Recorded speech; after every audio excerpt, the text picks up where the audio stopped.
सबको लगता है। मानसी और राघव अपने कमरे में सोए हुए थे। घड़ी में रात के लगभग 2:45 बज रहे थे। राघव का चेहरा पसीने से बुरी तरह भीगा हुआ था। ऐसा लग रहा था मानो उसने अभी अभी कोई भयानक सपना देखा हो। राघव के चेहरे की शिकन बढ़ती ही जा रही थी। उसकी सांसें अचानक भारी हुई और हांफता हुआ वो नींद से जागकर अपने बिस्तर पर बैठ गया। नहीं है, कोई नहीं है, कोई नहीं है, सब वहम है मेरा। उसकी आवाज सुनकर मानसी की भी नींद टूट गई। क्या हुआ तुम्हें? तुम ठीक तो हो ना? मुझे बचा लो।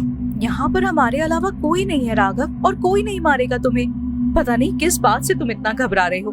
देखो सब कुछ बिल्कुल ठीक है। तुम भगवान का नाम लो और सो जाओ, और मैं तो तुम्हारे पास हूँ ही ना, कुछ नहीं होने दूंगी तुम्हें। मानसी ने राघव के सर पर हाथ फेरा और उसे सुला दिया।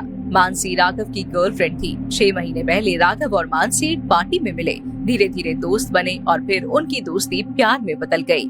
दोनों लिव इन रिलेशनशिप में रहते थे, लेकिन कुछ दिन से राघव की हालत कुछ ठीक नहीं थी। वो हमेशा घबराया रहता और अचानक नींद में हड़बड़ाकर उठ जाता। अगली सुबह राघव ऑफिस जाने के लिए तैयार हुआ। घर के बाहर उसकी गाड़ी पार्क थी। उसने जैसे ही गाड़ी का दरवाजा खोला तो अंदर का नजारा देखकर वो बुरी तरह डर गया। उसकी ड्राइविंग सीट पर एक मुर्गी की कटी हुई गर्दन और उसका धड़ गिरा हुआ था और पूरी सीट पर खून ही खून फैला हुआ था। ये देखकर राघव जोर से चिल्लाया और सीधा घर के अंदर भागा। राघव क्या हुआ तुम्हें? तुम इतना डरे हुए क्यों हो? मानसी, मेरी गाड़ी में वो। क्या हुआ तुम्हारी गाड़ी को? तुम मेरे साथ चलो। राघव मानसी को बाहर लेकर गया, लेकिन जब उसने मानसी को गाड़ी का दरवाजा खोलकर दिखाया तो अंदर कुछ भी नहीं था। यहाँ तक कि खून के छींटे भी सीट पर नहीं लगे थे। क्या? अरे अभी तो वो मुर्गा और उसकी गर्दन और खून के छींटे थे इस सीट पर। मैं सच कह रहा हूँ मानसी, अभी था वो यहाँ।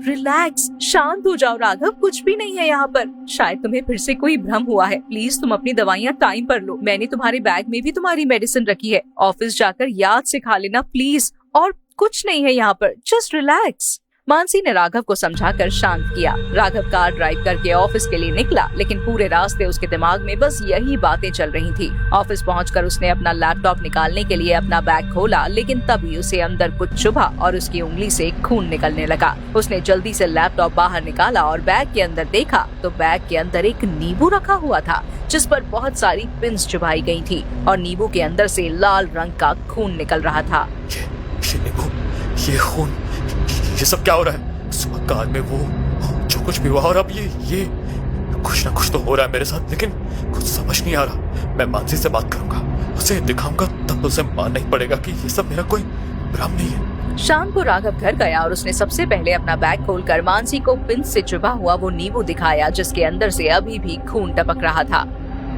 ये देखो, मैं तुम्हें कह रहा था ना कि कुछ ना कुछ गड़बड़ जरूर हो रही है। कोई टोटका कर रहा है मुझ पर। कोई चाहता है कि मैं पागल हो जाऊं, मर जाऊं। शांत हो जाओ राघव, शांत हो जाओ। घर में हम दोनों के अलावा तो कोई रहता भी नहीं है, तो फिर तुम्हारे बैग में ये किसने रखा? सुबह तो घर पर बस मिसेस शर्मा अपने बेटे की शादी की मिठाई देने आई थी। उनके अलावा तो घर पर कोई आया भी नहीं है। कहीं तुम्हारे ऑफिस में तो ऐसा कोई नहीं जिसने ऐसा किया हो? मैं नहीं जानता मानसी, मैं कुछ भी नहीं जानता, लेकिन अगर ये सब बंद नहीं हुआ ना तो मैं सचमुच पागल हो जाऊंगा। नहीं, तुम चिंता मत करो राघव, मैं कुछ करती हूँ। अच्छा चलो अब तुम चेंज कर लो और खाना खा लो। मानसी ने पहले राघव की नजर उतारी और फिर दोनों के लिए खाना सर्व किया। राघव ने खाने के कुछ निवाले तो ठीक से खाए, लेकिन थोड़ी देर बाद वो खाते हुए अचानक रुक गया। उसकी प्लेट में अनगिनत कॉकरोच और कीड़े रेंग रहे थे। उसने अपनी प्लेट को दूर फेंक दिया और खाने के निवाले को चिल्लाते हुए मुंह से बाहर निकालने लगा। राघव क्या हुआ तुम्हें? तुमने इस तरह खाना क्यों फेंक दिया? इस खाने में कीड़े, मैंने कीड़े खा लिए। ये मैंने क्या किया? राघव ने डर कर अपना सर पकड़ लिया और वहाँ बैठकर रोने लगा। उसकी हालत देखकर मानसी की भी आंखें भर आईं। उसने राघव को शांत किया और उसे अंदर ले जाकर उसने उसे नींद की दवाई दे दी। थोड़ी देर बाद राघव को नींद आ गई, लेकिन मानसी के दिमाग में अब राघव की ही चिंता चल रही थी। पता नहीं क्या हो गया है राघव को, आजकल इतना अजीब बर्ताव क्यों करने लगा है? जब मैं इससे मिली थी तब तो ऐसा कुछ नहीं था। शायद राघव ठीक कह रहा है, कोई है जो उसे पागल करना चाहता है, उसके ऊपर तरह तरह के टोटके कर रहा है। और वो नींबू। कुछ दिन और इसी तरह बीते। राघव नींद की गोली खाने के बाद भी हर रात हड़बड़ा कर उठ जाता। धीरे धीरे उसकी हालत किसी मेंटल पेशेंट जैसी होने लगी थी। तभी कुछ दिन बाद उसका बर्थडे आया। उसका मूड फ्रेश करने के लिए मानसी उसे बाहर डिनर पर लेकर गई। मैंने कहा था ना, तुम बाहर आओगे तो तुम्हारा मूड फ्रेश हो जाएगा। चलो अब सेलिब्रेशन तो हो गया, घर चलते हैं वरना बहुत देर हो जाएगी। दोनों कार में बैठकर घर के लिए निकले, लेकिन राघव के चेहरे पर कोई भी खुशी नहीं थी। वो घर पहुंचे तो घर के मेन गेट पर कुछ अजीब सा सामान बिखरा हुआ था। एक नर कंकाल की खोपड़ी, लौंग के कुछ दाने और उसके साथ सिंदूर बिखरा हुआ था। ये देखकर उन दोनों के होश उड़ गए। ये सब क्या है?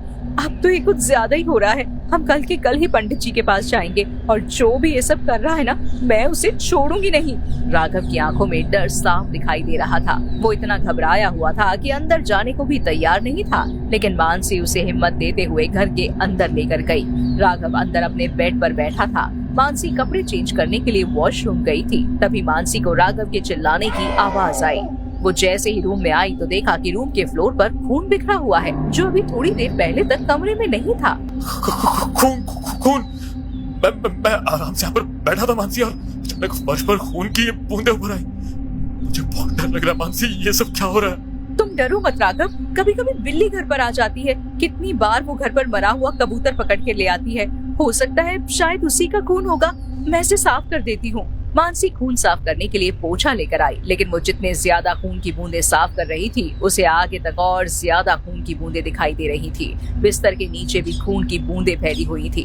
उसने जैसे ही बिस्तर के नीचे से सफाई करने के लिए पोछा आगे बढ़ाया तो कुछ नीचे गिरा। पहले तो मानसी को कुछ समझ नहीं आया, लेकिन जब उसने वो चीज बाहर निकाली तो उसे देखकर उसकी आत्मा सिहर उठी। एक काले रंग की वूडू डॉल किसी ने राघव के बिस्तर के नीचे कील से गाड़ी हुई थी और उसके भीतर अनगिनत पिन्स चुभाई गई थी। मानसी ने जैसे ही एक पिन को बाहर निकाला तो राघव दर्द से चिल्ला उठा। मत करो मानसी, सब बच्चों, मुझे दर्द हो रहा है। राघव की हालत देखकर मानसी की आंखों में आंसू आ गए। उसने वो वूडू डॉल संभाल कर रख दी, लेकिन पूरी रात वो सो नहीं पाई। अगली सुबह राघव के उठने से पहले ही वो घर के बाहर गई और थोड़ी देर बाद वापस आई तो देखा कि राघव बुरी तरह से चिल्ला रहा है। वो दौड़ती हुई कमरे के अंदर गई तो राघव को देखकर उसके रोंगटे खड़े हो गए। राघव ने कमरे का आईना तोड़ दिया था और वो खुद के शरीर पर ही उन कांच के टुकड़ों से घाव कर रहा था। वो पागलों की तरह चिल्लाते हुए खुद को मारे जा रहा था।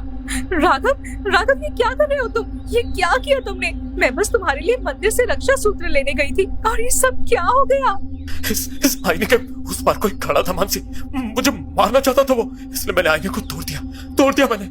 राघव की हालत देखकर मानसी के आंसू रुकने का नाम नहीं ले रहे थे। उसने रोते हुए जल्दी से राघव कलाई पर सबसे पहले रक्षा सूत्र बांधा और उसके बाद उसके घावों को साफ करके उसकी बैंडेज की। अगले 2-3 दिन तक सब कुछ ठीक रहा, लेकिन चौथे दिन जैसे ही राघव ने ऑफिस जाने के लिए गेट खोला तो उसके दरवाजे पर फिर से उसे एक वूडू डॉल दिखाई दी, जिस पर उसी तरह पिन्स चुभाई गई थी और उसके चारों तरफ 4 कटे हुए नींबू बिखरे हुए थे और उनके अंदर से वैसा ही लाल खून गिर रहा था। उसी समय राघव की कलाई से उसका रक्षा सूत्र भी वहीं पर टूटकर गिर गया, लेकिन उस दिन के बाद लाख कोशिश करने के बाद भी राघव की हालत में सुधार नहीं हुआ।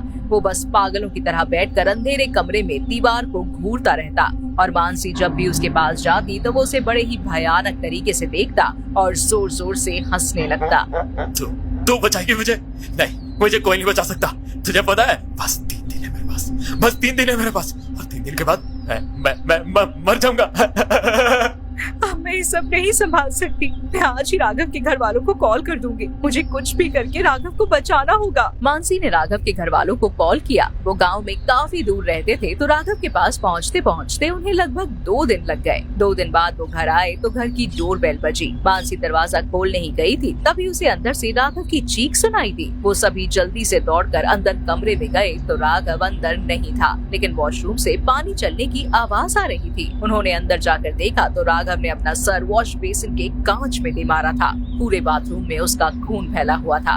उन्होंने उसे जैसे तैसे करके बाहर निकाला, लेकिन जब तक वो उसे अस्पताल लेकर गए तब तक राघव अपनी आखिरी सांसें ले चुका था, लेकिन अभी भी उसके चेहरे पर एक भयानक मुस्कान थी। उसके घर वालों का रो रो कर बुरा हाल था। मानसी की आंखों में भी आंसू थे। वो ये सब कुछ सह नहीं पा रही थी कि जिस लड़के के साथ उसने शादी करने के सपने देखे थे वो इस तरह चल बसा। मानसी खुद को संभालते हुए अस्पताल से बाहर आई, लेकिन तभी उसने अपने हाथ की तरफ देखा और मुस्कुराने लगी। उसके हाथ में वही वूडू डॉल थी जिसका चेहरा बुरी तरह से खराब हो चुका था। तुझे क्या लगा मेरी बहन की जिंदगी बर्बाद करके तू आबाद हो जाएगा? प्रेग्नेंट थी वो और तूने उसे अपनाने से इनकार कर दिया। तेरी वजह से मेरी बहन को मरना पड़ा। नहीं सह पाई वो ये सब, और देख आज मेरे हाथों तू भी मारा गया।